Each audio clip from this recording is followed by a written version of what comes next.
quem está chegando, boa noite. Seja muito bem-vinda, seja muito bem-vindo para mais uma das nossas conversas. Boa noite para quem está chegando.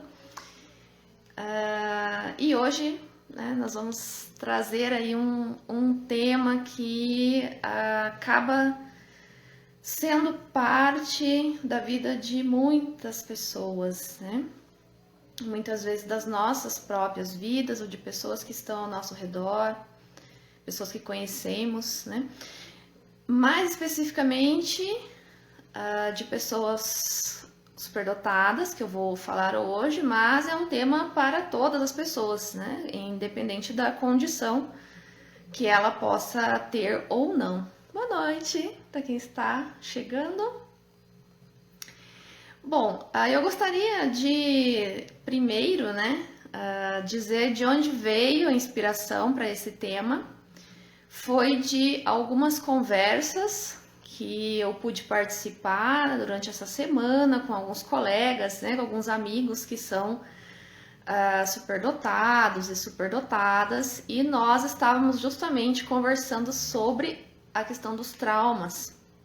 Então foi daí que surgiu o desejo por fazer uma live com este tema, voltado especificamente para o desenvolvimento das pessoas, né, com altas habilidades ou superdotação, né? Para quem está entrando, boa noite. Então vamos lá, né? Vamos lá que já estamos aqui no nosso horário, né, de início. Eu quero trazer hoje um pouquinho sobre o trauma, de que perspectiva, né? Dentro mais voltada à psicanálise, mas de uma forma sucinta, né? Uma forma inicial. A compreensão que a psicanálise tem sobre o trauma é bastante ampla. Esse é um tema que perpassa toda a obra do Freud, então aqui realmente eu vou trazer apenas uma noção inicial. Ok? O que é o trauma? Né? E é uma palavra até que é bem popularizada, né? A gente ouve bastante no dia a dia as pessoas até inclusive falarem essa palavra.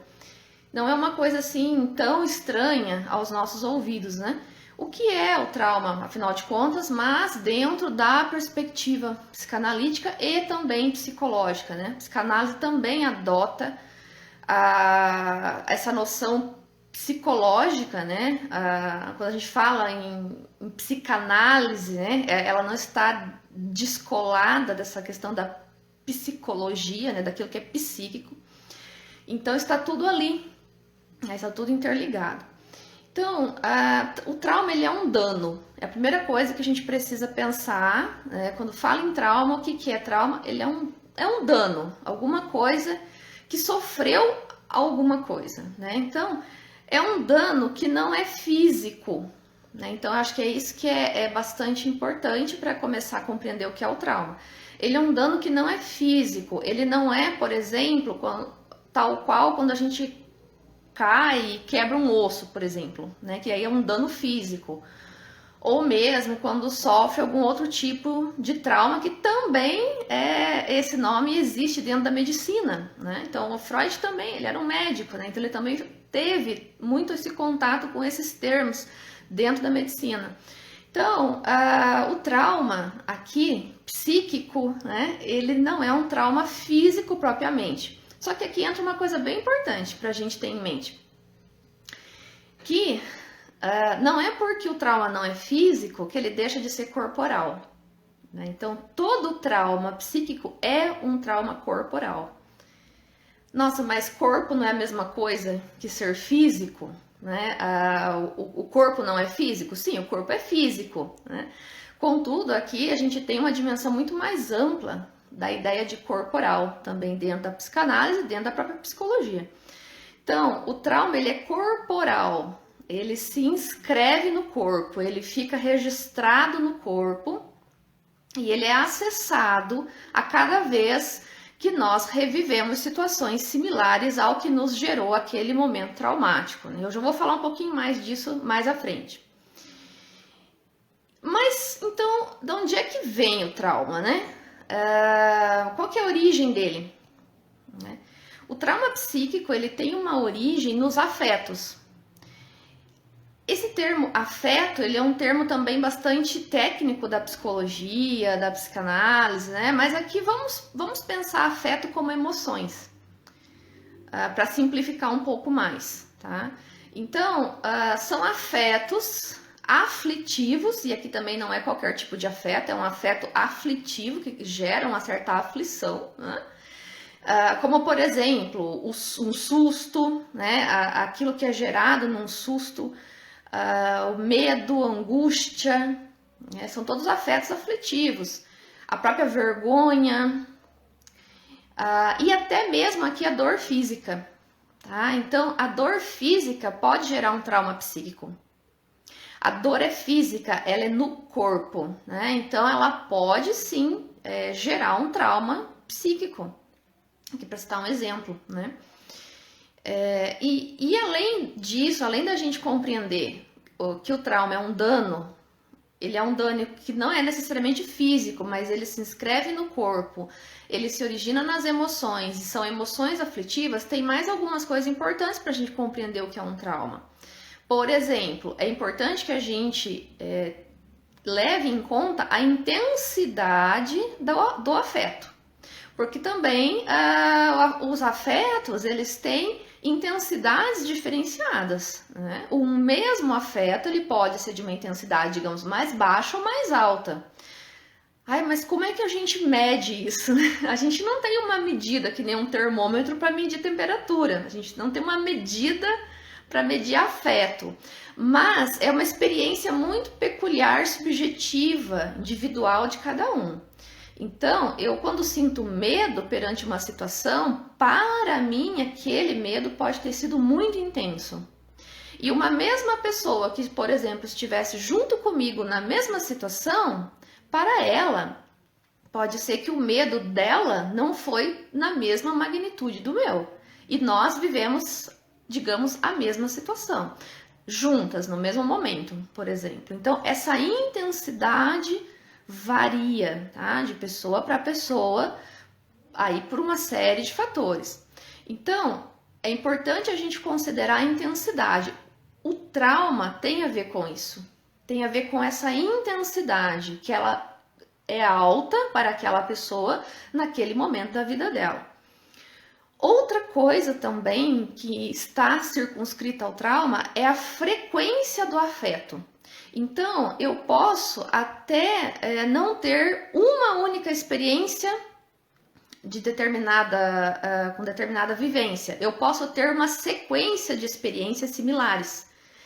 Então, eu posso sofrer uma situação hoje, eu posso sofrer outra amanhã, eu posso sofrer outra depois de amanhã, ou eu posso sofrer várias vezes no mesmo dia.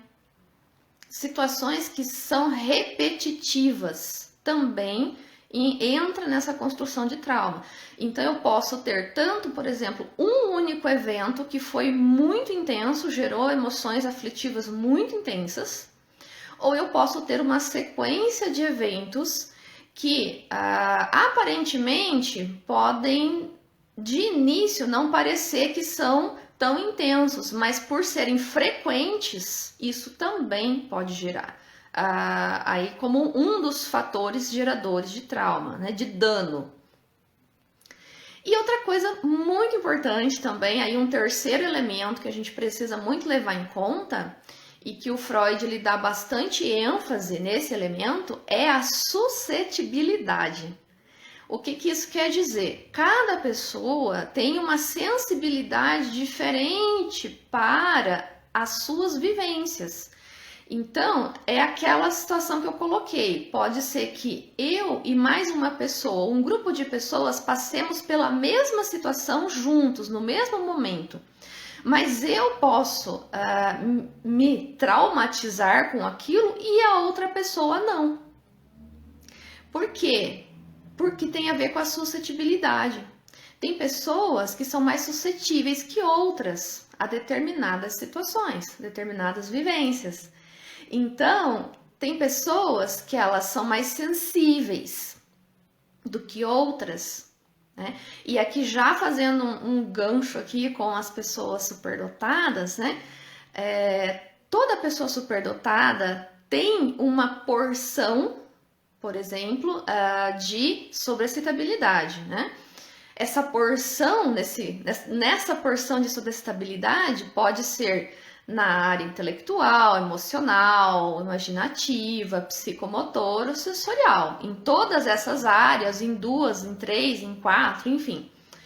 Então, a gente pode estar pensando, né? Como é que vai se configurando essa questão do trauma na vida da pessoa superdotada? Porque a gente já tem de base ali um aparato neurobiológico muito sensível, né?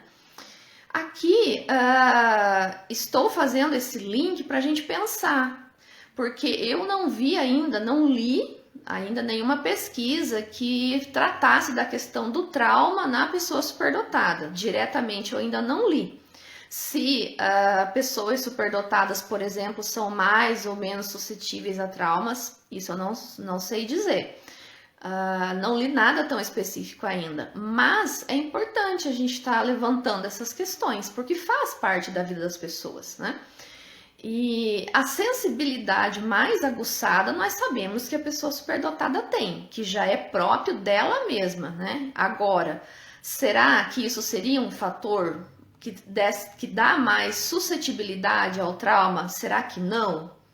Essa é uma pergunta de pesquisa aí que a gente traz à tona, né? E que faz assim faz com que a gente repense muitas coisas em relação, por exemplo, ao desenvolvimento e à educação dessas pessoas, né? E aqui, para a gente continuar, então, compreendendo, né, essa questão do trauma e também de algumas outras coisas que eu quero trazer aqui, como, por exemplo, as posições existenciais, que eu vou falar daqui a pouquinho, eu queria fazer um pequeno exercício com vocês, muito simples, tá? Para a gente poder também entender um pouquinho mais sobre a questão do trauma e do sofrimento, tá? Para eu poder chegar lá na frente falando do sofrimento que o trauma gera e para falar inclusive da cura desse trauma, né? Desses possíveis traumas que nós passemos aí pela nossa vida.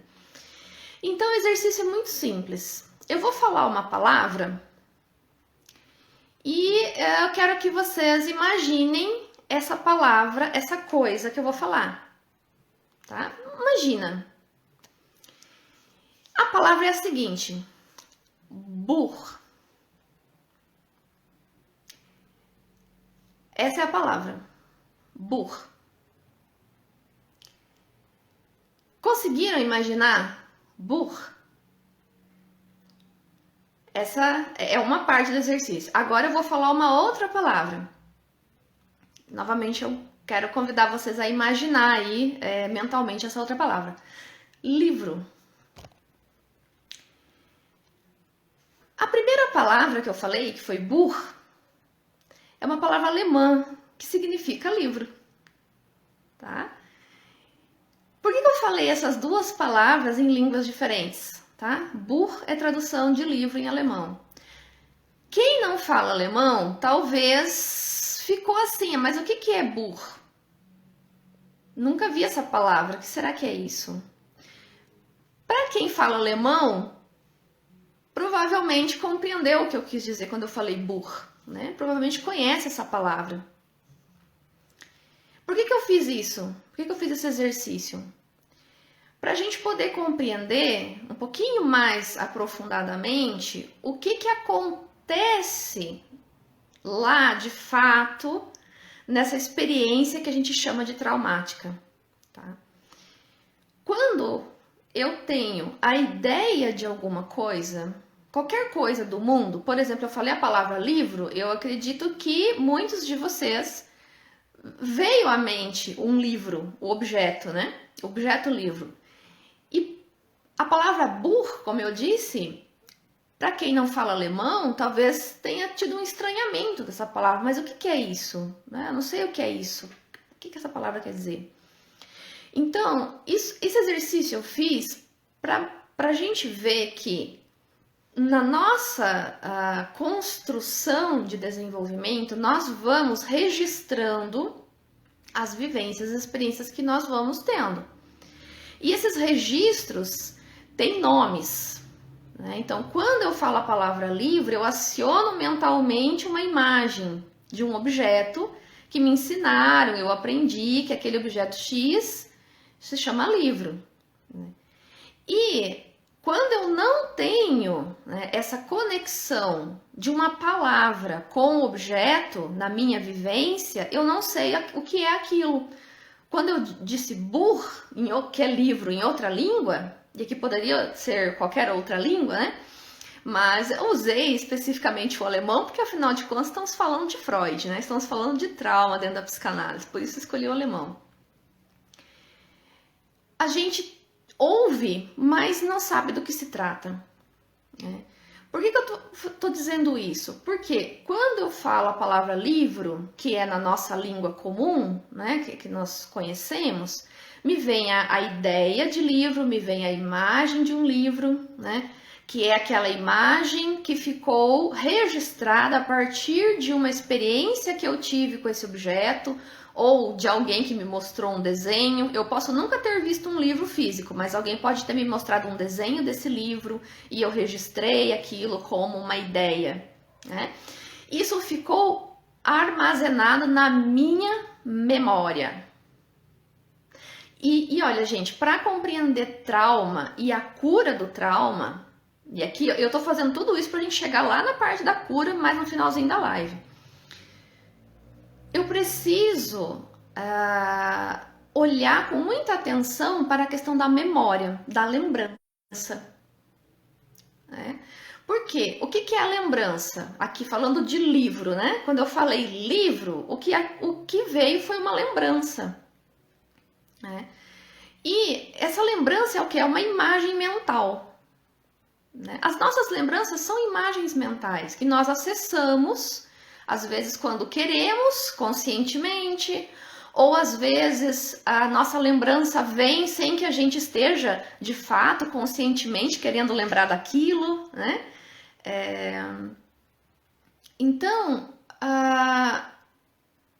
essa imagem mental, que eu estou chamando de lembrança, ela vem muitas vezes, inclusive na nossa consciência, carregada de afeto, carregada de emoção.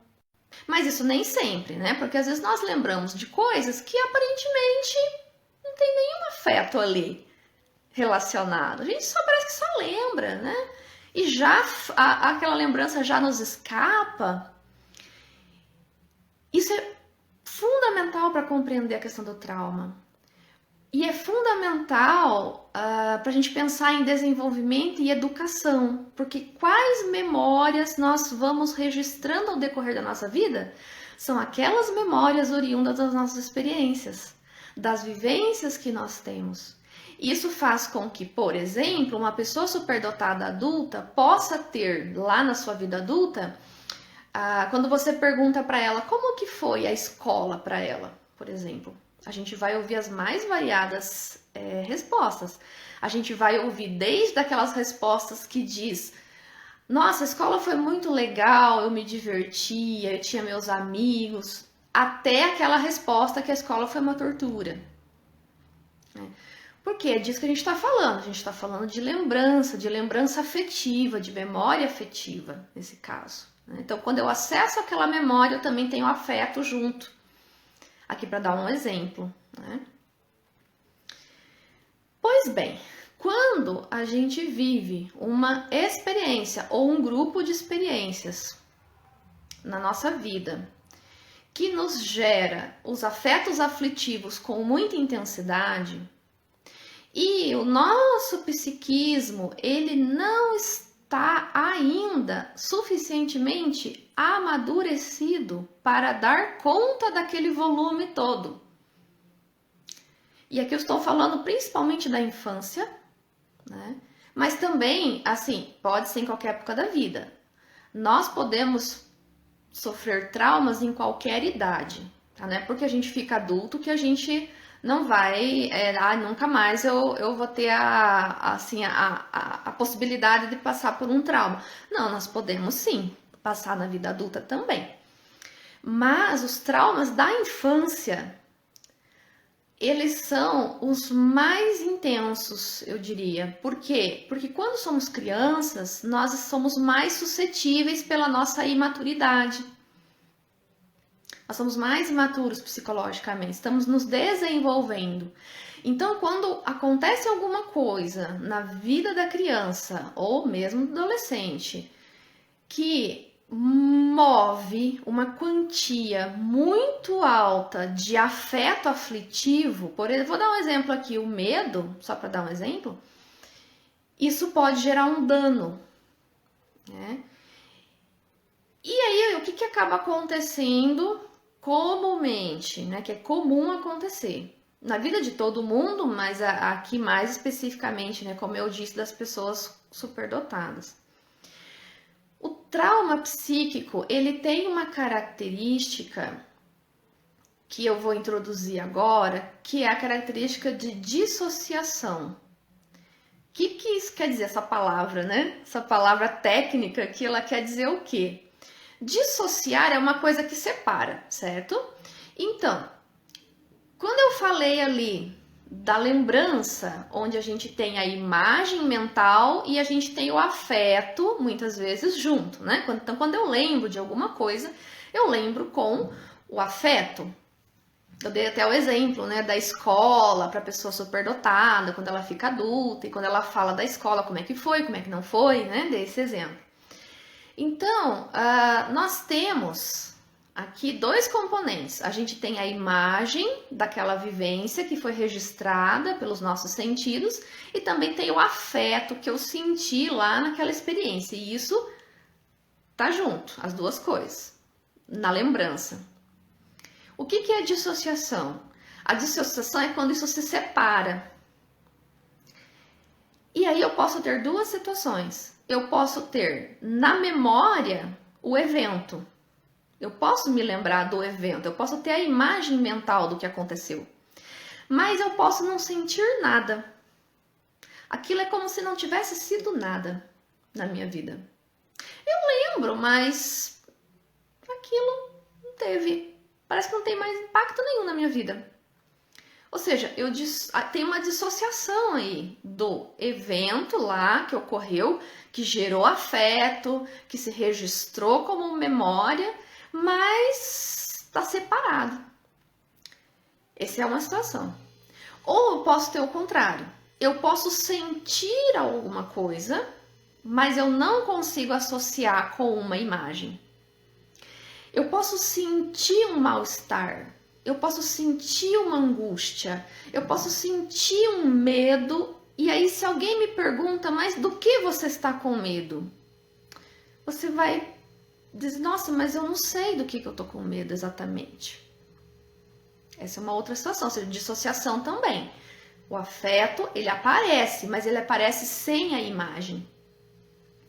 E aqui tem uma outra situação possível, que é, aqui ainda é uma sequência disso que ocorre em algumas situações, que é o que a gente chama de deslocamento, onde eu desloco a experiência traumática para outra coisa. O Freud tratou muito disso. Sobre, por exemplo, eu morro de medo, sei lá, deixa eu ver aqui. Morro de medo de barata. Eu posso, na verdade, qualquer coisa. Mas, muitas vezes, não é da barata que eu tenho medo. Eu tenho medo de outra coisa gerado numa outra vivência, numa outra situação e que dissociou a situação real que aconteceu. Ou seja, eu esqueci do que aconteceu, mas eu fiquei com afeto. E aí esse afeto se liga a outra coisa diferente do que foi de fato a situação que me gerou todo aquele medo, por exemplo. E aí eu tenho pavor de barata. E aí você pergunta, mas por que você tem medo de barata? Não sei por que eu tenho medo de barata, eu só tenho terror de barata. Ou sei lá, de qualquer outra coisa. Isso aqui é uma outra situação, tá? Então,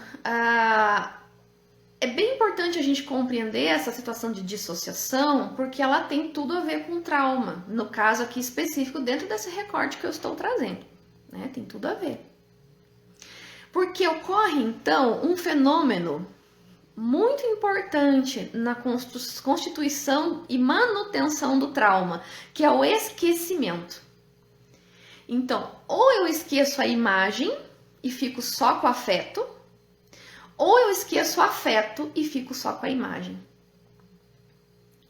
Ou eu esqueço dos dois, tá? Então também tem uma terceira possibilidade, que é esquecer de ambos. Esquecer do afeto e esquecer da imagem. Esse esquecimento, ele tem uma relação muito grande com aquele mecanismo, né, que a psicanálise fala bastante, que é a repressão.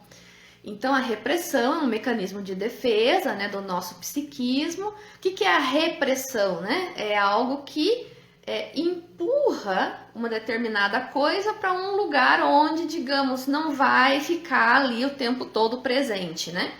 Em outras palavras, né, a repressão tira da nossa consciência aquilo que, por exemplo, no caso do trauma, foi uma experiência muito intensa que gerou um volume muito grande que a gente não daria conta naquele momento.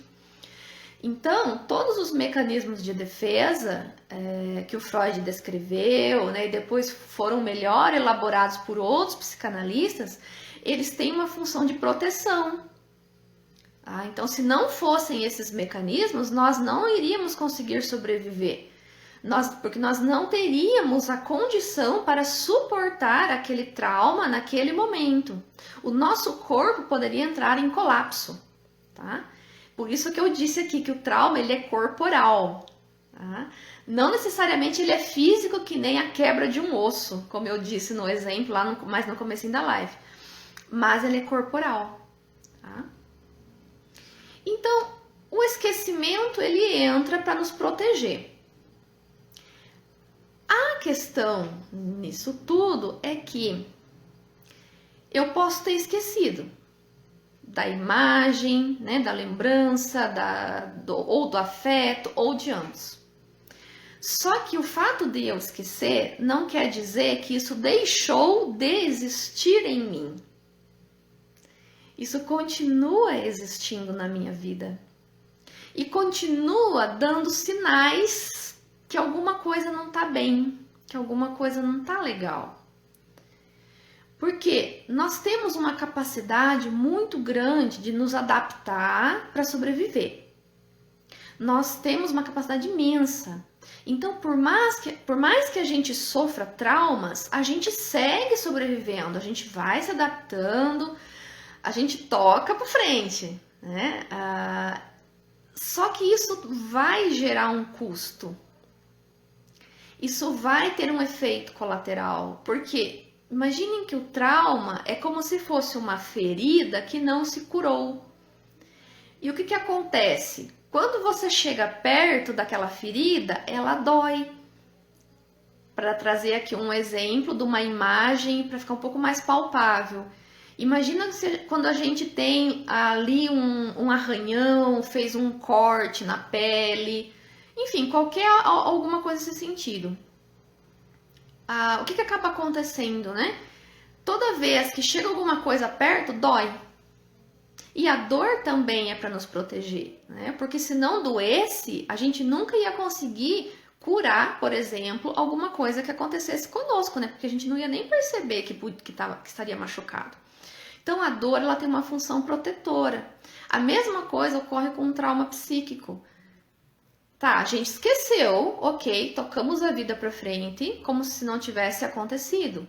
Só que o trauma tá lá, ele tá registrado, né, como um registro mesmo, e toda vez que nós vivemos alguma coisa no nosso dia a dia que de alguma forma possa se assemelhar àquilo que foi vivido no passado,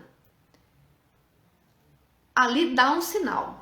O trauma ele dá um sinal de existência, né?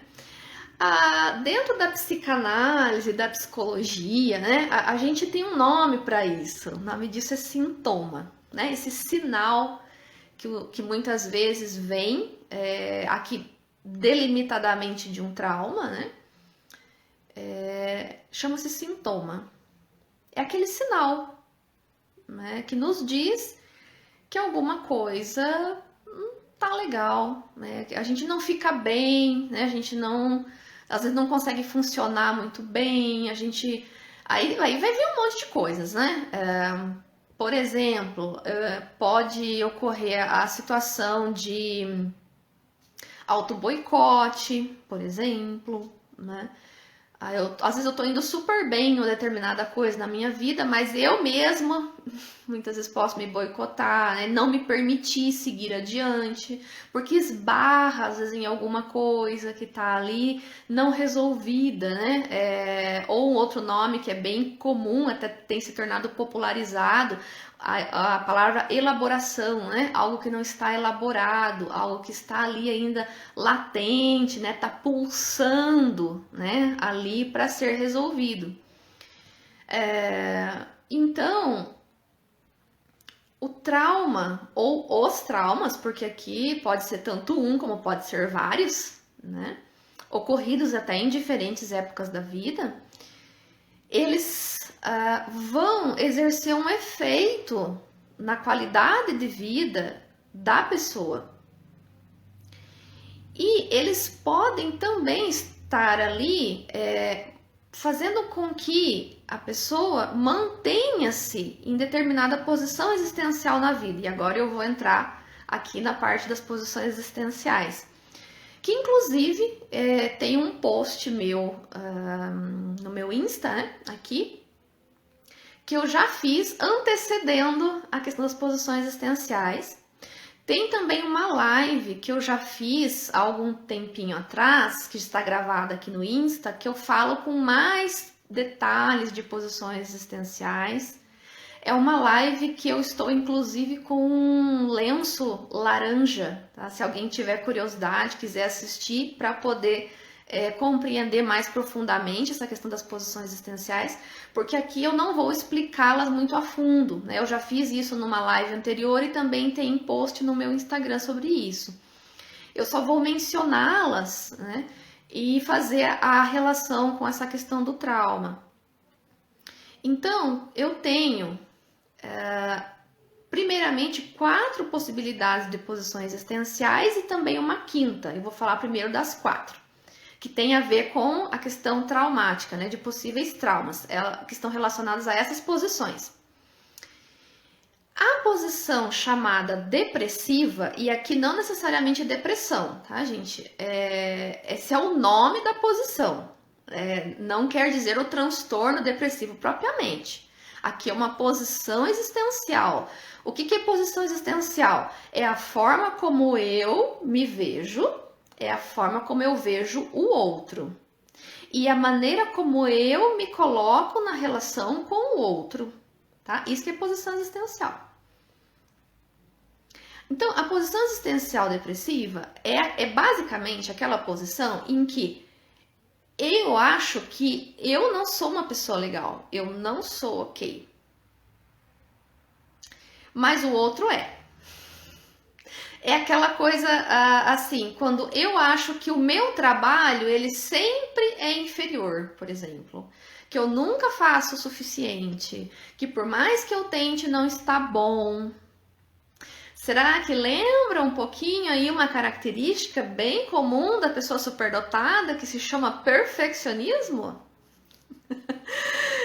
As pessoas superdotadas comumente são bastante perfeccionistas. Quem que é o perfeccionista? Que posição existencial a pessoa está ocupando? Posição deprimida, né? Depressiva, aliás. Por quê? Quando eu acho que o meu trabalho nunca está bom, eu fico me esforçando, dando o meu máximo, e eu mesmo fico pondo defeito onde às vezes nem existe. Ou seja, eu tô dizendo que eu não tô ok, que eu não estou legal, né? E o que o outro faz, eu vejo como algo muito melhor que o meu. Então aqui é uma posição existencial depressiva. Então, a pessoa muito perfeccionista, ela tá muito fixada nessa posição, tá? E olha como isso é comum, né, nas pessoas superdotadas. O perfeccionismo extremado, aquele perfeccionismo que traz até mesmo, né, aí grande mal-estar para a vida e que faz com que a pessoa muitas vezes nem avance o que ela tem, né, de potencial, ela nem consegue realizar todos os potenciais dela por conta do próprio perfeccionismo, né? Então, o perfeccionismo é uma característica dessa posição existencial, só para aqui dar um exemplo um pouco mais palpável. Vamos para uma outra posição existencial diferente, que se chama posição paranoide. A posição paranoide é o contrário. É quando eu acho que eu sou o máximo, que eu tô ótima, maravilhosa, e o outro sempre tá inferior a mim. O outro é que não é ok. Eu tô super ok. O outro é que não está. Tá? Essa posição, que é a oposta, vamos dizer assim, da posição depressiva, ela é aquela posição que algumas vezes ela é ocupada sim por pessoas superdotadas quando elas fogem um pouco da realidade das coisas como elas realmente são. Porque nós temos também aí uma coisa bem comum que acaba acontecendo em algum momento, né? Eventualmente ocorre, ou tem aquelas pessoas que acabam estando um pouco mais fixas nessa posição, que é aquela pessoa que ela realmente acredita que ela sabe mais que os outros, que ela é mais esperta que o outro. O nome disso, popular, é arrogância, né? A pessoa arrogante é aquela pessoa que ela se coloca no super ok, né? Eu tô acima dos outros. Existe pessoas superdotadas que adotam essa posição? Existe, principalmente quando são mais imaturas emocionalmente ainda, quando ainda tem um caminho um pouco mais longo de amadurecimento. E muitas vezes essa posição existencial ela é adotada até como autoproteção, para manter os outros distantes mesmo, né? Para manter os outros afastados. Claro que, né, aqui a gente também tem a situação de como é que a pessoa superdotada muitas vezes é interpretada pelos outros, né? Muitas vezes a pessoa superdotada ela não está sendo arrogante, mas ela é vista como arrogante por conta dos seus potenciais. Então a gente tem essas duas situações. Mas aqui eu estou falando especificamente de quando a pessoa realmente acredita que ela sabe mais que os outros. Quando ela realmente acredita que ela está muito mais ok do que as outras pessoas. Então essa é outra posição existencial. Tem mais duas, né? Tem uma que se chama posição maníaca. E que aqui, gente, não tem nada a ver lá com aquele termo que geralmente a gente associa, né? Lá nos filmes de terror, por exemplo, que tem um maníaco que persegue as pessoas, que mata as pessoas e tal. Não tem nada a ver com esse termo. Mania, né? Mania dentro da psicologia, dentro da psicanálise, significa aquela pessoa que está numa posição existencial onde eu sou ok e o outro também é. E tá todo mundo ok e não tem problema nenhum no mundo e tá tudo maravilhoso. Isso é mania, né? Então a posição maníaca é quando a gente foge da realidade e acha que é tudo aquele mar de rosas, né? Isso é irreal. Assim como todas essas 4 posições primeiras que eu tô comentando aqui, todas elas são irreais. Nenhuma delas é de fato real, né? Elas são fantasiosas. E a posição maníaca é aquela que, por mais que você chegue para a pessoa e diga para ela, olha, mas olha o que está acontecendo, a pessoa, para ela, tá tudo zen, tá tudo maravilhoso. Não, ela nega, né, a realidade e aí ela cria essa posição. Eu tô ok, tô ótima, maravilhosa e tá tudo ótimo, maravilhoso ao meu redor. Então essa é a posição maníaca. O contrário dela é a posição nihilista. Nihilista é aquela pessoa, né, que eu não tô ok e mais nada ao meu redor tá ok. Ninguém mais é ok no mundo, é tudo muito ruim mesmo, não tem mais o que fazer, a gente não tem mais que ter esperança no mundo porque não tem mais o que fazer. Essa é a posição nihilista, né? Ou seja, é o extremo oposto da maníaca. Eu tô péssima e todos estão péssimos e tudo tá péssimo e nada vai melhorar, né? Aí, então, a gente tem essas 4 posições existenciais como posições que são fantasiosas. Por que elas são fantasiosas? Porque a realidade, ela não se enquadra em nenhuma dessas 4 posições, porque elas são sempre extremadas, né? O que tem a ver isso com trauma? Em cada uma dessas posições, pode haver, aqui não quer dizer que haja em todo mundo, mas pode haver uma relação com questões traumáticas também na vida, né?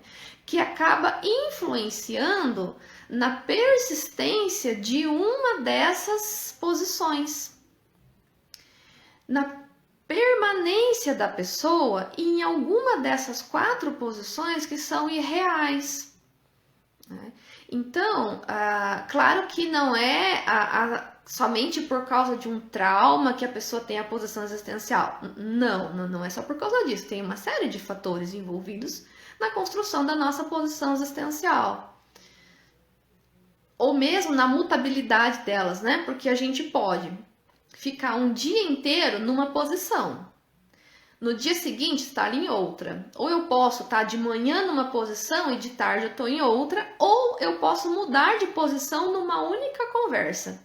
Eu posso estar conversando com alguém e nessa conversa eu posso mudar de posição, de uma para outra, e vivenciá-las de forma muito rápida e sem se perceber, né? Quer ver um exemplo?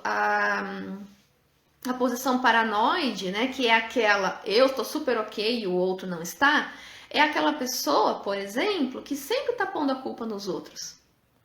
Ela está sempre dizendo que o outro é que está errado, porque ela, claro, né, é sempre aquela pessoa super correta, é a pessoa super certa, ela sempre tem razão, a culpa é sempre do outro.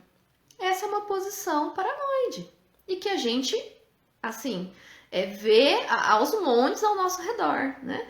Muitas vezes nós mesmos já estivemos nessa posição paranoide, né? Que é quando a gente fica chateado, às vezes, com uma coisa que aconteceu e a gente arruma um culpado, né? Para aquilo. E nem precisa ser uma pessoa, às vezes você culpa o tempo, né? Porque choveu e não deu para eu fazer o que eu queria, por exemplo, né? Então, essa é uma posição muito comum. Todas elas são, na verdade. Essas 4 primeiras posições aqui que eu falei, todas elas são muito comuns na nossa vida. E elas podem, sim, ter uma relação, né, com traumas que nós vivemos, com coisas que estão guardadas, que estão ali, né, pulsando. E aí, quando a gente, às vezes, numa conversa do dia a dia, ouve alguém falar uma coisa, aquilo, opa, dá um link para aquilo que não está resolvido em nós. E ali vira, muitas vezes, né, uma bola de neve, aquela relação. Muitas vezes essas relações são conflituosas, né? Porque tem coisas ali que estão pulsando, né? Que estão dando sinais. E a gente não sabe interpretá-los, né? Nós vamos perdendo essa capacidade de interpretação daquilo que ocorre conosco, porque nós somos ensinados a deixar para lá. Nós somos ensinados a ignorar as nossas sensações, ignorar as nossas emoções, ignorar aquilo que nós sentimos, né? E isso é um processo de educação mesmo, é um processo civilizatório, que todos nós passamos por isso, né? Todos nós temos resquícios desse processo.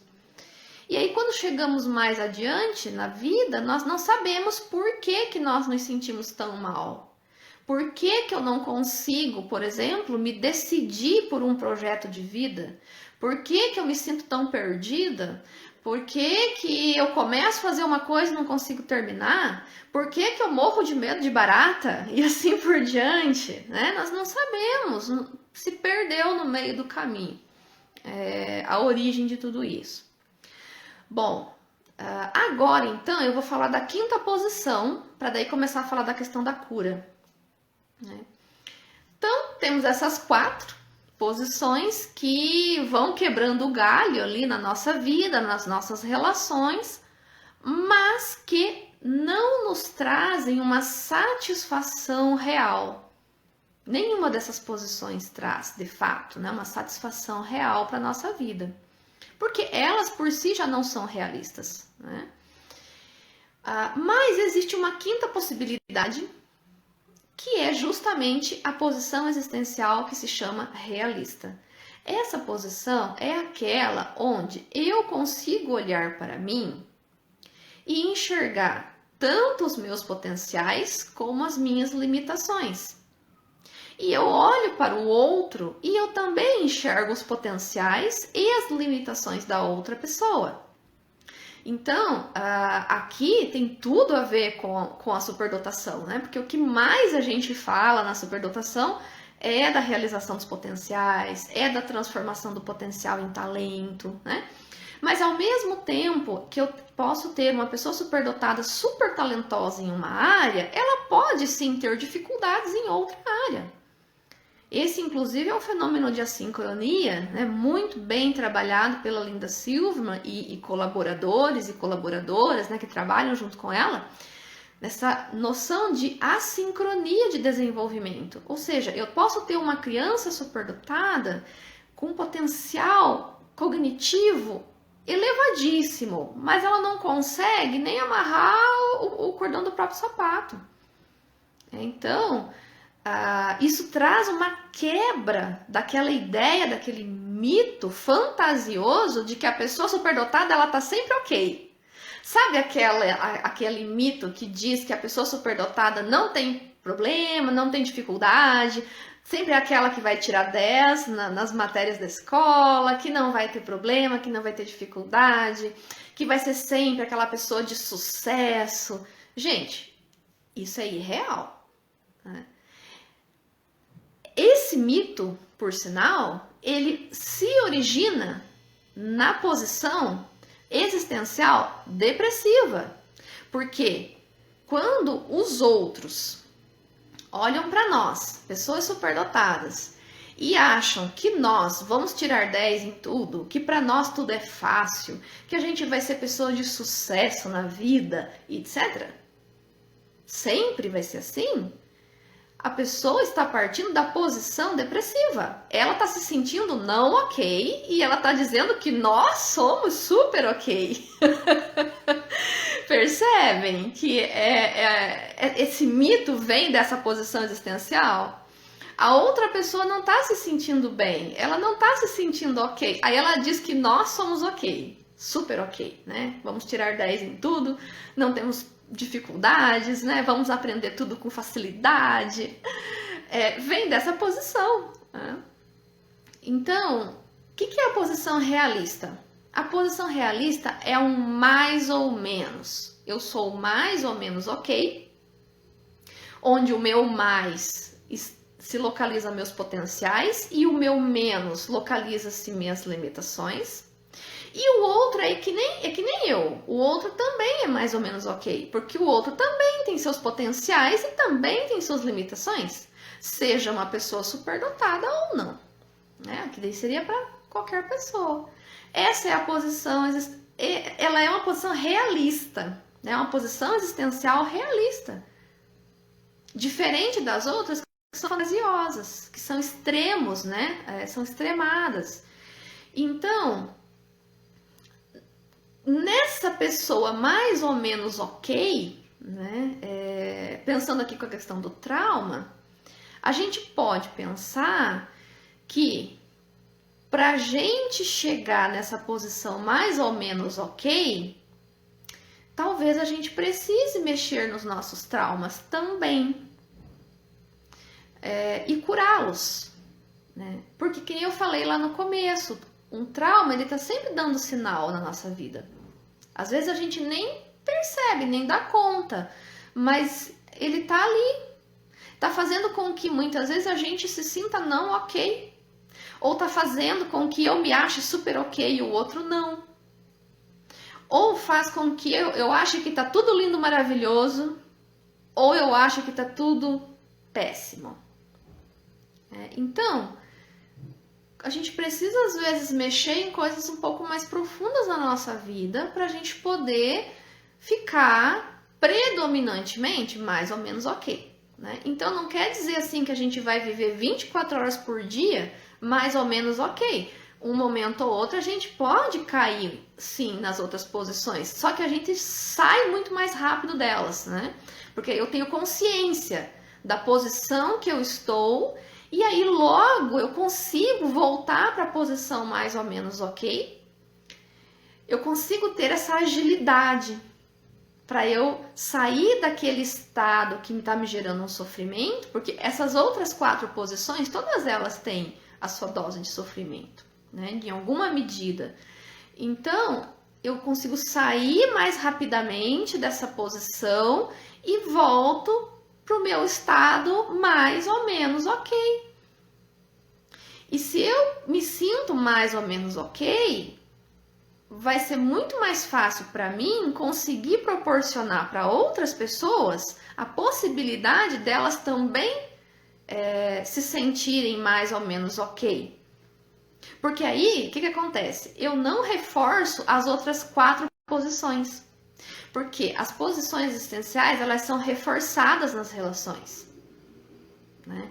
Então, quando eu paro de reforçar aquela posição existencial no outro, eu posso oportunizar para essa pessoa que ela tenha, quem sabe, um ganho de consciência dela mesma, ou de pelo menos que ela se pergunte algo que ela nunca se perguntou, né? E assim por diante. Não que isso vai ser assim um resultado certo, né? Mas é possível que isso ocorra. Então, quando eu penso, né, na vida da pessoa, no desenvolvimento da pessoa superdotada e na vida dela como um todo, eu preciso sim olhar para essas questões, né? E não apenas profissionais da área da saúde em si, mas a educação precisa olhar muito para isso, né? Porque muitas coisas podem se dar nesse processo educativo que justamente vão incidindo na constituição dessas posições existenciais e até mesmo de possíveis traumas que vão ali ocorrendo, né, no meio do caminho, né? E aqui uma coisa muito importante, a gente não tem como ter uma certeza absoluta, né, que o que eu faço não está gerando nenhum tipo de trauma em ninguém, né? Uma certeza absoluta eu não consigo ter, mas eu consigo me aproximar de uma existência onde eu minimizo o máximo na forma como eu trato o outro, né? Então, a grande questão aqui, por que pessoas, né, em geral, mas em específico as superdotadas, por que é importante buscar pela posição existencial realista e que para isso muitas vezes pode ser necessário mexer em coisas mais profundas, né? Porque, e aqui eu trago o motivo, né, de defender a posição mais ou menos ok, porque nela nós vamos conseguir vivenciar uma coisa que eu vejo, assim, pela experiência que eu tenho com as pessoas adultas superdotadas, é a maior necessidade da vida da pessoa adulta, principalmente adulto, que é aqui eu tenho mais contato, né, mas isso com certeza já nas crianças, nos adolescentes também. A maior necessidade é de intimidade. O que é intimidade aqui? Intimidade é uma relação, tá? Intimidade aqui é uma relação que ela é gratificante para ambas as partes, sem ter aquele desnível de que um tá se sentindo bem na relação e o outro tá regular para menos, muitas vezes, né? Eu vou ler aqui para vocês o que eu escrevi nas minhas anotações, porque eu acho que descreve muito bem o que é a intimidade. Então, ó, a intimidade é a relação em que se compartilham emoções, sensações e pensamentos, sem a necessidade de defesas, com plena confiança mútua. O amor na relação de intimidade, ele é oferecido incondicionalmente no presente, no aqui e no agora, sem que haja necessidade de barganha.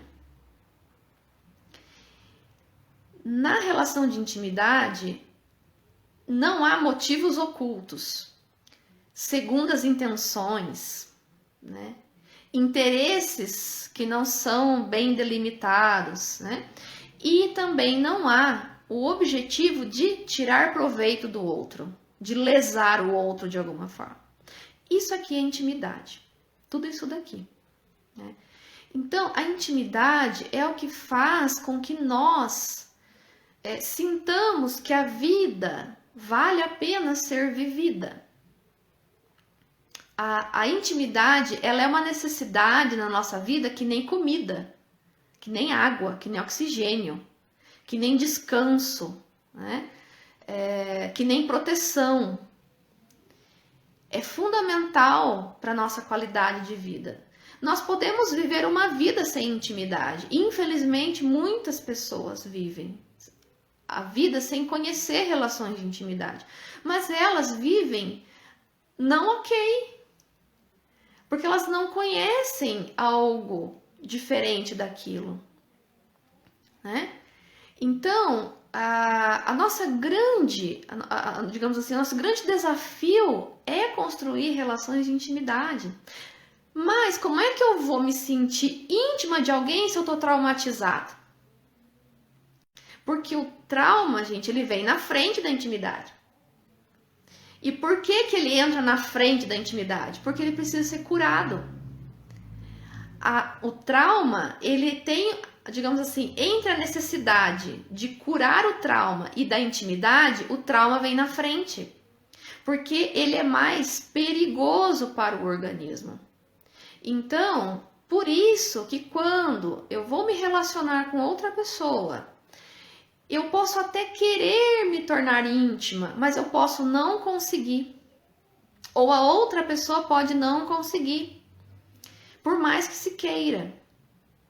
E aí já vem aquelas posições existenciais, as 4 primeiras que eu falei, que são posições fantasiosas, que são irreais, que são desiguais. Então, gente, como é que eu vou construir intimidade com outro ser humano se eu acho que eu não sou ok, que eu não mereço amor suficiente e eu acho que o outro tá super ok? Como é que nós vamos ser íntimos? Ou o contrário, como é que eu vou ser íntima de alguém se eu acho que eu sou o suprassumo e o outro, coitado, o outro é menos que eu, o outro é inferior, o outro sabe menos que eu, o outro não é tão capaz que nem eu, né? E assim por diante? Como é que vai ter intimidade? E mesma coisa para as outras 2 posições. Porque se eu acho que tá tudo beleza, que tá tudo bem, que eu sou super ok, o outro tá super ok, onde é que vai ter espaço para eu escutar o mal-estar do outro? O outro não tem limitações, o outro só tem potencial. É irreal. E aí, a outra pessoa, quando ela me trouxer algo que seja, digamos, limitante para ela, ou quando ela me trouxer uma emoção de tristeza, de medo, de alguma coisa, eu que tô super ok e achando que ela também tá ok, eu não vou escutar. Como é que vai ter intimidade? Não vai ter. E o contrário, para quem está na posição nihilista, nossa, eu tô péssimo. E o outro também tá péssimo, e estamos todo mundo péssimo. Não existe intimidade. Aí não tem nem amor, né? Que diga intimidade. não tem nem vontade de viver, né? Porque daí, meu Deus, né? Vamos sentar aqui e esperar a morte chegar, né? Por quê? Pra que eu vou viver? Então, é fundamental para a saúde e o desenvolvimento da pessoa superdotada que ela tenha oportunidades de desenvolver intimidade. E todos nós, né? Todos nós, seres humanos. Mas aqui, como a live é para pessoas superdotadas e para pessoas que têm interesse nesse tema, eu estou voltando mais para essas pessoas. E como é que a gente desenvolve intimidade, então? Bom, dependendo da situação, a gente vai precisar curar traumas. Como eu falei, porque o trauma vem na frente. Porque ele tem uma urgência de ser curado. É por isso que ele aparece assim, na frente, né? Então, é muito importante que a gente consiga olhar para essas coisas, para essas dores, né?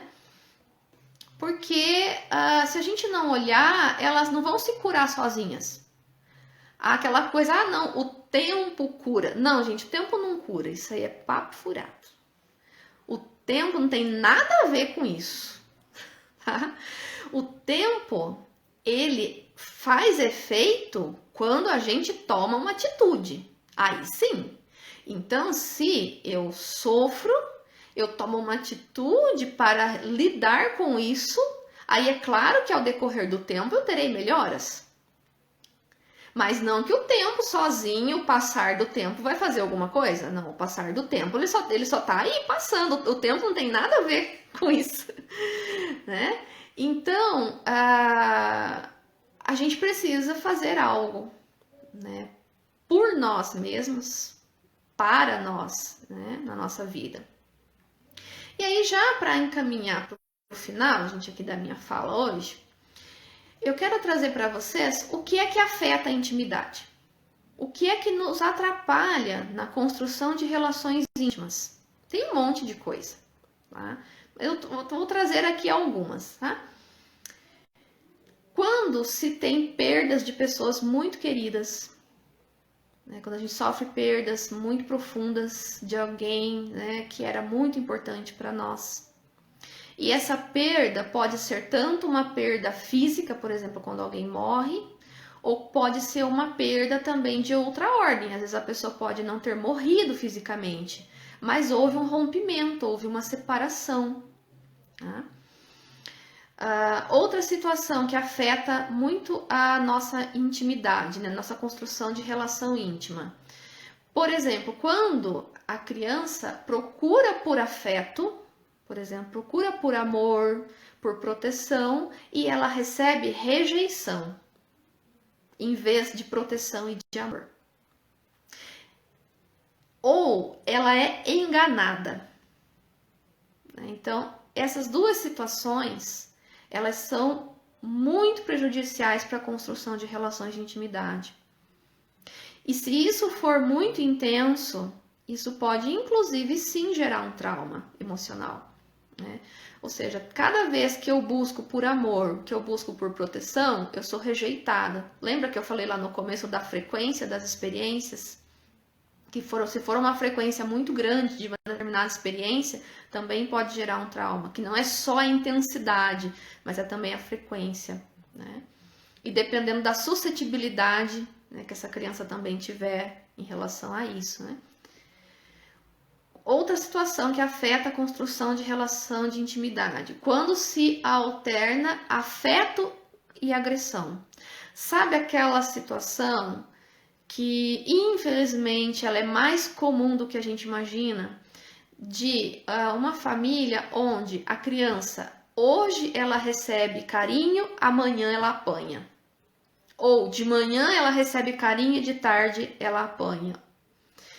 Alterna, fica alternando, sabe, esse tipo de situação? Esse tipo de situação é extremamente prejudicial para a construção de relação de intimidade. Porque eu recebo carinho, eu recebo amor e eu recebo pancada da mesma pessoa. Geralmente pai e mãe. Ou outros também. Então, essa situação é uma situação que afeta muito a nossa capacidade de construir relação íntima. Porque assim, gente, nós seres humanos, nós somos extremamente capazes de construir intimidade. Todos nós, sem exceção. Agora, o que é que acontece no meio do caminho, aí é outra história, né? Mas se nós observarmos as crianças pequenas, os bebês, como os bebês, né, são abertos para as relações, mas muitas vezes, né, já vão se, digamos ali, já vão se segurando, né, nas suas emoções, nas suas expressões, conforme as situações que vão vivendo. Mas nós somos muito expressivos quando não recebemos, né, estímulos que nos privem a nossa capacidade de construir intimidade. E aqui é claro que temos sim o processo civilizatório de educação das emoções e tal, mas nós podemos ter um outro tipo de processo civilizatório que não traumatize tantas pessoas. Porque o processo civilizatório que nós temos no momento, ele é profundamente traumatizante. Ele nos traumatiza em grande medida. Uns mais, outros menos, mas praticamente ninguém escapa dele, né? Então, nós precisamos construir uma civilização que não se baseie digamos assim, na instituição do trauma. É possível? Bom, eu acredito que seja, né? Eu acredito que sim, que é possível trabalhar nessa direção, né, nesse sentido. Ou que pelo menos a gente minimize a proporção que isso ocorre, né? E aqui, gente, eu vou falar uma coisa que eu lembrei, que era até para eu ter comentado antes, acabou passando, eu não comentei. E aí eu já afindo aqui com mais algumas situações que afetam a intimidade. Dentro da perspectiva da psicanálise, nós iniciamos a nossa vida já de forma traumática, tá? Então, o próprio fato de nascer já é um trauma. Por quê? Porque eu estou lá, né, dentro do útero, onde eu não preciso nem sequer respirar, porque tudo vem, né? Eu estou ali junto com o corpo da mãe e tudo mais. Mas só de eu sair, né, desse espaço, desse lugar onde eu não preciso nem mesmo respirar, e eu ali subitamente entro numa outra realidade onde eu preciso respirar, porque senão eu morro, né? Literalmente, a gente precisa respirar, porque senão morre, né? A gente sente coisas que não sentia lá no útero. Então, essa experiência por si só, ela já tem sua carga de trauma. Então, nós já nascemos, a nossa instituição como sujeito já é de uma ruptura, né?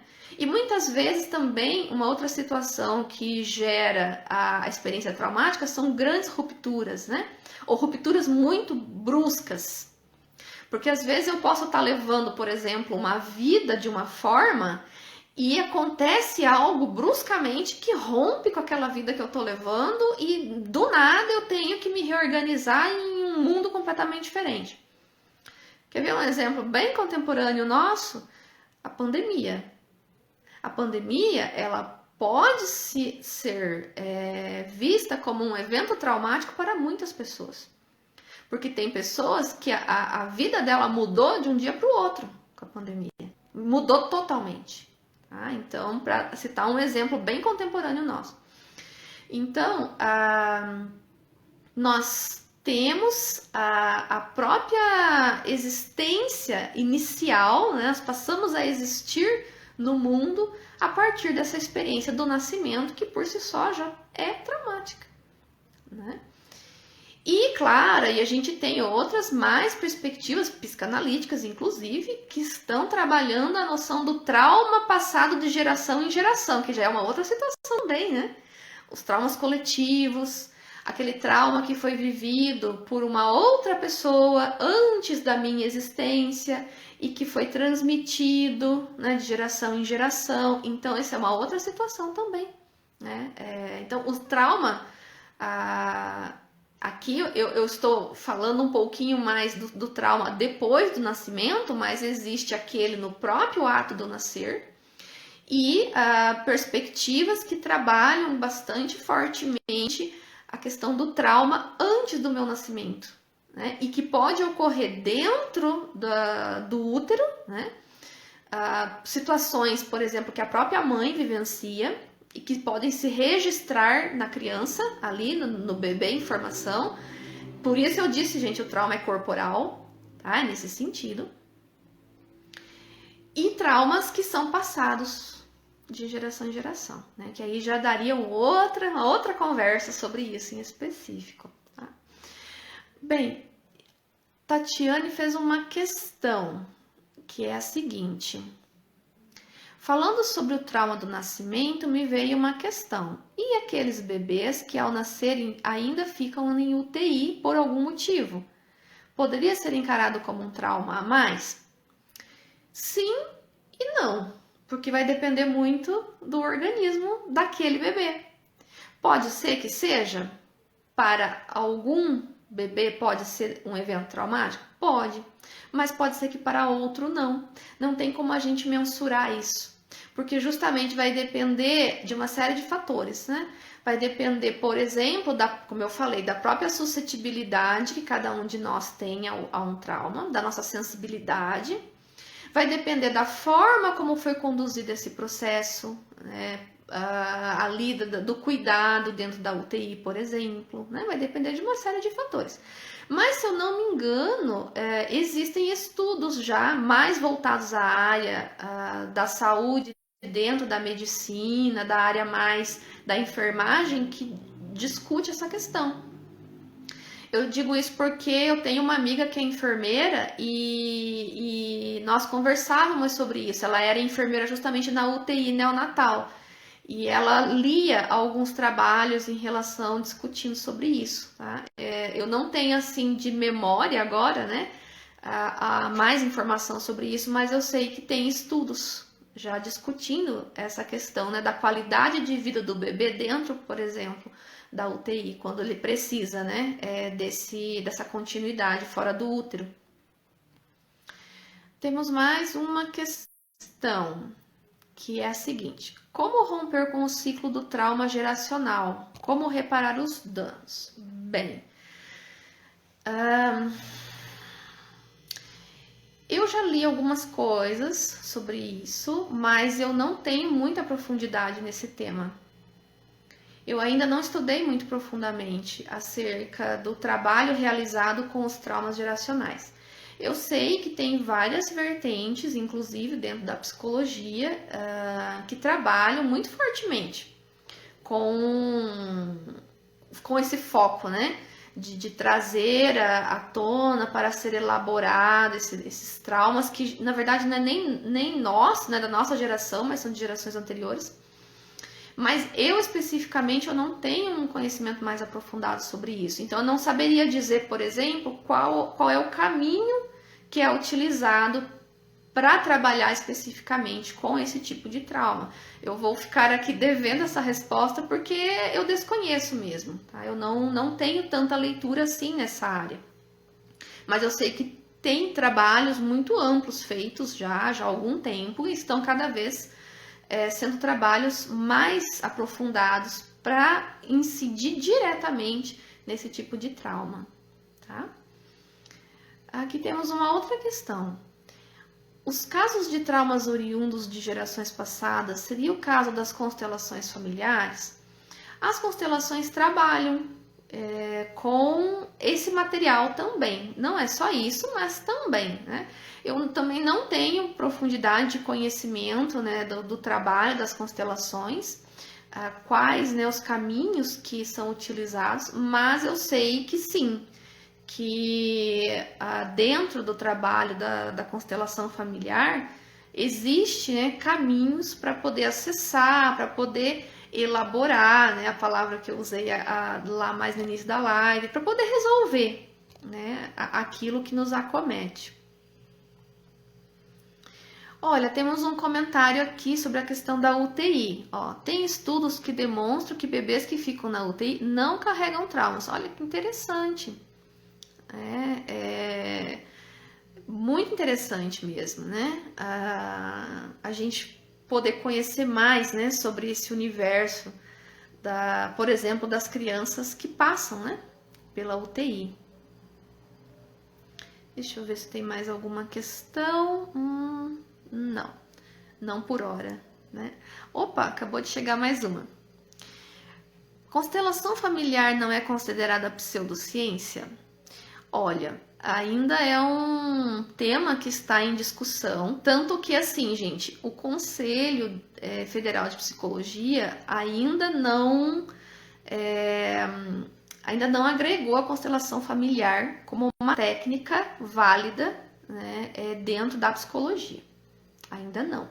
Justamente porque está nessa discussão mesmo, né? E se a gente pensar o que é uma pseudociência, é aquilo que ainda a gente não tem conhecimento suficiente para afirmar como ciência, né? Então, esse trabalho ele já vem sendo realizado, já tem um bom tempo. Eu não vou saber dizer para vocês quando começou, porque justamente eu não tenho muita leitura nessa área, mas é usado inclusive em outros espaços que não especificamente na clínica, né? Eu sei que, por exemplo, as constelações familiares já têm sido usadas, por exemplo, em situações jurídicas, né? Tem sido usado nesses espaços e que tem tido resultados muito interessantes. Então, ainda está em fase de validação, né? É um conhecimento que ainda está sendo desenvolvido, está sendo estudado, né? E por isso também ainda o Conselho Federal de Psicologia não validou ainda essa prática como parte do rol das técnicas da psicologia. Então a gente tem profissionais da psicologia que trabalham com constelações e tudo mais, tem formação na área, né? Existem cursos, está se constituindo mesmo, né? O processo todo. Então, tem psicólogos e psicólogas que utilizam, que desenvolvem esse trabalho, mas ele não está regulamentado pelo nosso conselho, assim como outras várias técnicas que já estão, né? Então, aqui só um parênteses, né, em relação a isso. Enfim, então, pessoal, indo já aqui para o finalzinho, né? Quais outras situações, então, que afetam a construção dos vínculos de intimidade, além desses que eu já falei? Quando não tem intimidade na família, principalmente entre os pais. E isso faz muito sentido, né? Porque se eu nasço e cresço numa família onde não existe relação de intimidade, qual que vai ser meu modelo? Da onde que eu vou aprender intimidade, né? Se eu não tenho ali no espaço familiar. Então, essa é uma situação também que afeta esse desenvolvimento da intimidade. Outra situação, quando a criança é ensinada a desconfiar. Sabe quando nós somos deliberadamente ensinados a não confiar nos outros? Então, essa é uma situação que afeta profundamente a nossa capacidade de construir intimidade, né? Porque eu sempre vou estar achando que o outro é muito perigoso, né? E eu posso generalizar isso, né? Porque aí a questão não é achar também que todo mundo é lindo, maravilhoso. Não é posição maníaca, né? Achar que, nossa, todo mundo é super ok. Não é isso. Mas eu posso correr o risco de passar por um processo de generalização. Então, eu desconfio de todo mundo daí. Aí eu não vou conseguir confiar. E se eu não consigo confiar, é claro que eu não consigo ter intimidade. Então, acaba sendo muito grave isso, se a gente for ver, né? Quando nós não ensinamos nossas crianças que a realidade, ela é mais ou menos ok, né? Aquilo que eu disse, que as pessoas têm potenciais e têm limitações. Quando eu ensino uma criança a desconfiar de todo mundo, a não confiar em ninguém, eu estou atuando na posição existencial de que, olha, filho, filha, eu sou ok, tá? Eu aqui, eu mãe, eu pai, Nossa família e tal, nós somos ok, os outros não são. Então você não confia no outro. Né? Essa é a posição paranoide, que está por trás do ensinamento de que eu tenho que desconfiar de todo mundo, né? Que ninguém merece confiança, porque afinal de contas ninguém é ok, né? Ninguém é ok que nem eu sou. Então, aqui trazendo novamente um exemplo de uma posição existencial. E por fim, quando é ensinado, né, para a criança que ela deve tirar proveito dos outros, que ela deve se aproveitar dos outros, né, que para ela subir na vida, para ela ter sucesso, para ela ser feliz, entre aspas, né, ela tem que tirar proveito dos outros. Gente, o que é isso aqui senão o sistema capitalista? O que é isso, né? O que o capitalismo faz com a gente? Nos diz que para a gente poder subir na vida, nós temos que ser melhor que os outros. Que nós temos que tirar proveito das situações, né, das mais variadas maneiras. E pensando que isso pode ser ensinado deliberadamente ou pode vir de forma subliminar, né? Pode vir ali nas mensagens, né, que ficam por trás, aquelas mensagens ocultas, né? Aqueles ditos populares, né? Tem um que eu gosto bastante de ilustrar, de usar como ilustração disso daqui, que é aquela máxima, tempo é dinheiro. Ou seja, eu não posso perder tempo construindo relação de intimidade, eu tenho que gastar meu tempo para ganhar dinheiro. Só que para eu ganhar tanto dinheiro assim, eu tenho que passar a perna nos outros, né? Porque caso contrário, eu não vou conseguir ter tanto dinheiro assim.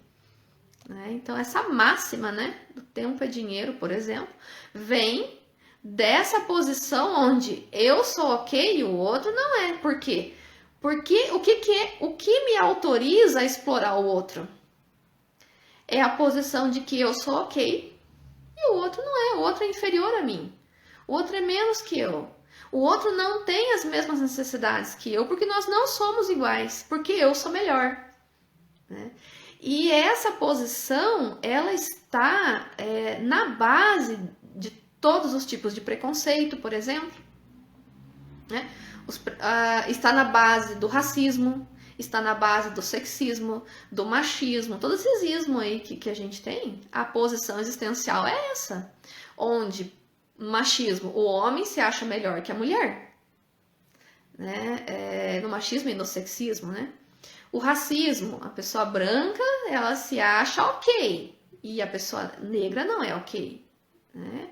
Então, essa questão das posições existenciais, elas parecem assim, mas onde é que elas estão, né? Elas estão na base da civilização, da sociedade, né? Porque quando eu transponho isso em nível social, civilizatório, a gente vai ver que as relações estão permeadas por essas posições, né? E justamente, né, aqui tem mais um comentário, né, de que a lógica da competição é avessa à cooperação e à solidariedade. Justamente, porque quando eu estou competindo, eu estou querendo ser melhor que o outro. E eu estou partindo de uma posição existencial que eu já sou melhor, né? Então, como é que eu vou cooperar se eu me acho numa posição superior, né? É incompatível. Então, a cooperação, ela está onde? Ela está na posição mais ou menos ok. Porque quando eu tenho essa posição realista, é muito mais fácil eu cooperar. Porque eu vou enxergar o potencial do outro e vou enxergar também as limitações. E muitas vezes o meu potencial pode ajudar a limitação do outro e vice-versa. E isso é cooperação, né? Então, todas essas questões, né, elas perpassam muito profundamente a vida das pessoas superdotadas, de todas as pessoas, né, mas aqui em específico falando das pessoas superdotadas, né? E então vem a resposta à pergunta lá inicial da live, né? Podemos ter passado por traumas na nossa vida. digo, os traumas além daquele básico, que é o trauma do nascimento, né? Trazendo aqui essa perspectiva. Podemos ter vivido traumas já no útero, podemos trazer os traumas geracionais e pensando nos outros que a gente pode viver depois que nasce, né? Como é que a gente cura, né, tudo isso? É possível curar? Sim, é possível. Nosso organismo ele tem uma capacidade muito grande de regeneração, tem uma plasticidade imensa. Então, sim, nós temos a capacidade de nos curar e ajudar outras pessoas também a se curarem. E outras pessoas podem nos ajudar a nos curar, né? Nós temos a capacidade tanto da autocura como da cura com o outro, né? E a coisa mais fascinante de tudo isso é que muitas vezes é na relação com o outro que eu consigo acessar o meu potencial para a minha própria cura. Que muitas vezes sozinho eu não consigo acessar, mas na relação com o outro eu consigo. Tá? Então, como é que nós curamos os traumas da nossa vida? Com intimidade. Por isso eu falei da relação de intimidade. É a relação de intimidade que proporciona a cura, que proporciona o acesso ao trauma, aquilo que foi esquecido, ele pode ser relembrado. E quando nós relembramos, nós podemos atribuir um outro significado. Nós podemos fazer então aquela elaboração, né, que eu falei também um pouco lá no início. E aqui eu quero novamente mencionar o Freud, que escreveu um texto muito bacana que se chama Repetir, Recordar e Elaborar. É bem esse o título do texto dele. Por quê? Por que o texto tem esse nome? Porque primeiro eu repito o trauma. Eu preciso repetir. Então, eu não consigo curar o trauma se eu não repeti-lo. Eu repito o trauma. E aí, nessa repetição, eu relembro. Eu relembro a emoção, se foi ela que foi esquecida. Eu relembro a imagem, se foi ela que foi esquecida. Ou posso relembrar ambos. Ou ainda, também tem uma peculiaridade aqui muito interessante, que eu posso elaborar um trauma lembrando em partes. Porque vamos pensar o seguinte, imagina, gente, um trauma vivido ali logo nos primeiros meses de vida. Só um exemplo. A criança, nos seus primeiros meses de vida, ela não constituiu imagens mentais, ela ainda não tem ideias. As ideias só vão se formar mais tarde. Então, como é que eu vou lembrar uma coisa que não tem uma imagem associada ainda? O que eu tenho é somente a emoção. Então, por exemplo, nesse tipo de situação, eu posso relembrar a emoção e ser o suficiente.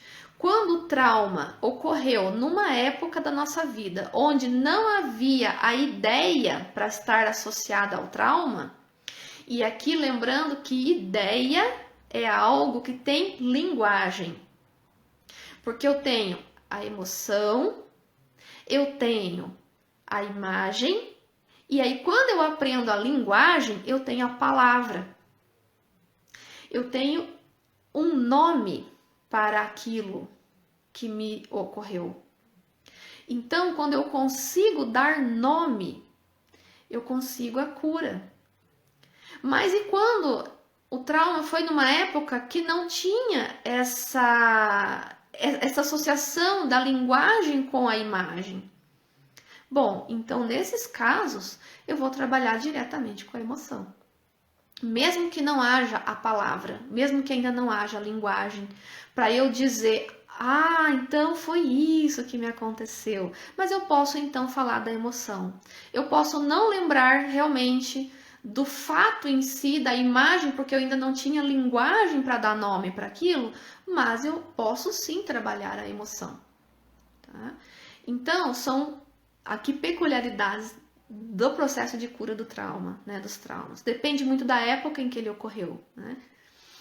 E de fato, os traumas, pode-se dizer, mais difíceis de serem curados são os da infância, porque é a época em que nós tínhamos mais suscetibilidade psíquica, né? É a época, muitas vezes, se for antes da linguagem, eu vou ter que cavar muito para eu conseguir chegar nessa experiência. Eu vou ter que curar muita coisa ali no caminho para poder chegar nessa experiência, né?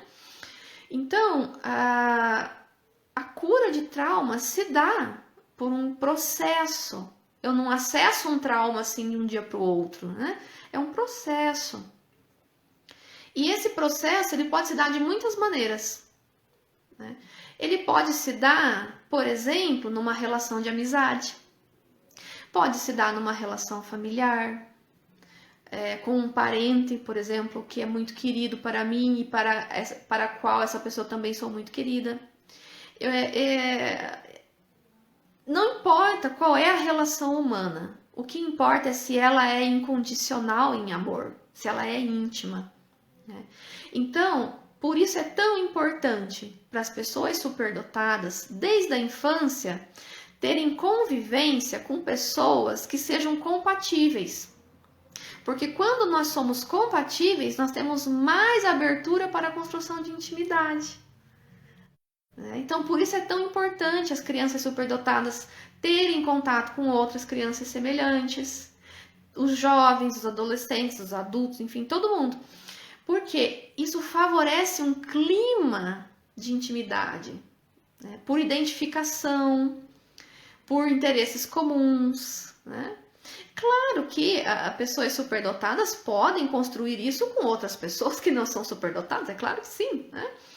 Mas é muito importante saber quem se é, qual é a sua identidade, saber que há um pertencimento, que tem outras pessoas similares a mim, que tem outras pessoas que também passam por situações semelhantes às minhas, né?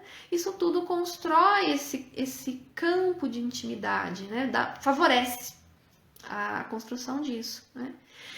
E, por último, a última coisa que eu quero dizer hoje na nossa live é que se nós não conseguimos acessar nossos traumas por N motivos, às vezes por serem muito profundos, não conseguimos acessá-los nas relações, por exemplo, de amizade, até mesmo nas relações familiares, né? Ou outros tipos de relações. Se ainda assim não conseguimos, então fica a indicação para uma relação profissional, ou seja, a busca por um terapeuta, por uma terapeuta, que vai proporcionar isso, né, de forma mais profunda do que nas outras relações, né? Porque a relação terapêutica, ela é uma relação de intimidade. Então, como é que a terapia age no processo de cura? Pela construção da intimidade, que muitas vezes nunca foi vivida por aquela pessoa durante toda a sua vida. Então, ela vai experimentar muitas vezes pela primeira vez com um terapeuta o que é uma relação íntima, né? Então, buscar uma ajuda terapêutica é muito válida, né, para muitas pessoas. Geralmente, assim, a gente dentro da psicologia, a gente gosta de pensar que todo mundo merece fazer terapia. A terapia não é um sinal de, eu vou lá porque eu tô doente, porque eu tô ficando louco, ou esses montes, né, de estereótipos que a gente tem em torno da saúde mental. Terapia é um direito, né? Terapia tinha que ser assim, nasceu, já tem direito à terapia se precisar. Terapia tinha que ser uma coisa popular para todo mundo, né? Para todo mundo ter acesso, né? Então, a gente gosta muito de pensar dessa maneira, né? Nós, dentro da psicologia, de pensar que terapia é algo que indica saúde, não doença. Quando eu vou fazer uma terapia, tá, tudo bem, eu vou porque eu não tô bem, porque eu tô sentindo um mal-estar, que muitas vezes eu não sei o que é, ou eu tenho uma dificuldade numa coisa, ou eu tenho problemas que eu não tô conseguindo resolver. Muitas vezes eu posso ter traumas que eu nem sei que eu tenho, né, porque esqueci, né? Então, ok, Mas buscar a terapia significa que você está buscando saúde, né? Mas infelizmente nós temos uma perspectiva negativa ainda da terapia, aquela perspectiva civilizatória da loucura, né? Que quem faz terapia é porque tá louco, aquela coisa toda. Mas na verdade, fazer terapia é sinal de saúde. Por quê? É preciso muita coragem para fazer terapia. É preciso acessar esse potencial que está lá dentro, às vezes com N camadas, né, de coisa, de trauma por cima. E esse potencial que pulsa lá dentro diz: olha, vai se cuidar, porque você merece. Então, gente, fazer terapia significa estar na posição mais ou menos ok, pelo menos por alguns instantes, quando eu decido, preciso de terapia, vou procurar. Né? Ali é a fração do mais ou menos ok, porque é uma decisão que vem originada do nosso potencial humano, o potencial da cura, o potencial, né, de viver bem, e também essa decisão tem o outro 50% que são as limitações, porque eu reconheço que eu não tô legal, eu reconheço que eu tenho dificuldades, eu reconheço que eu preciso desenvolver, às vezes, alguns recursos a mais que eu não tenho. E eu posso até mesmo reconhecer conscientemente que eu tenho traumas. Às vezes não, às vezes a gente vai descobrir o trauma durante o processo, porque a pessoa, como eu disse, esqueceu. Mas tem também situações que a gente sabe que ficou traumatizado em determinada época da vida. Mas aquilo ali dói muito, a gente sozinho não dá conta de mexer. Então, eu vou em busca de uma outra pessoa que possa me auxiliar de forma profissional, né? De forma diferente do que seria com um amigo, com uma amiga, como eu disse, com um familiar, com até mesmo um colega de trabalho que também possa oferecer um apoio e assim por diante. Então, fazer terapia indica saúde e não doença. Enfim, era isso que eu queria conversar com vocês hoje, né? Super agradeço a presença de todo mundo que acompanhou, fosse do início, fosse em algum momento da live, né, que participou. Fica aqui o meu agradecimento de estar aqui comigo, né? A live fica gravada aqui no IGVT, tá? Depois também vai estar acessível lá no perfil. E, enfim, espero que tenha sido, né, um momento de esclarecimento, né, um momento de ampliar os nossos horizontes, do nosso conhecimento, um pouquinho mais sobre nós mesmos, né? E que também tenha, né, feito sentido em algum momento, né, em relação a alguma coisa que eu trouxe aqui, né? E sim, precisamos olhar para nós, né? Seja para nossos traumas, seja para nossos potenciais, seja para nossas limitações, para o que nos desafia, né? Ou seja, podemos sim ser mais ou menos ok a maior parte do tempo da vida. Isso é possível. E sendo mais ou menos ok, podemos conseguir muito daquilo que desejamos, né? Nas relações, na nossa existência, né? Para que a nossa existência ela valha a pena, e que a gente possa aproveitar algo dela, com todo esse potencial que a gente tem para isso, né? Mas, enfim. Então, gente, uma ótima noite para vocês, um grande abraço, tá? E a gente se reencontra para outros temas futuramente, né? Espero que em breve estejamos aí juntos novamente conversando sobre outras muitas temáticas do mundo, né, da superdotação, mas que também é o mundo de todos nós como seres humanos, né? Gente, então, ó, um beijo e nós nos reencontramos muito em breve, tá bom? Tchau, tchau, gente!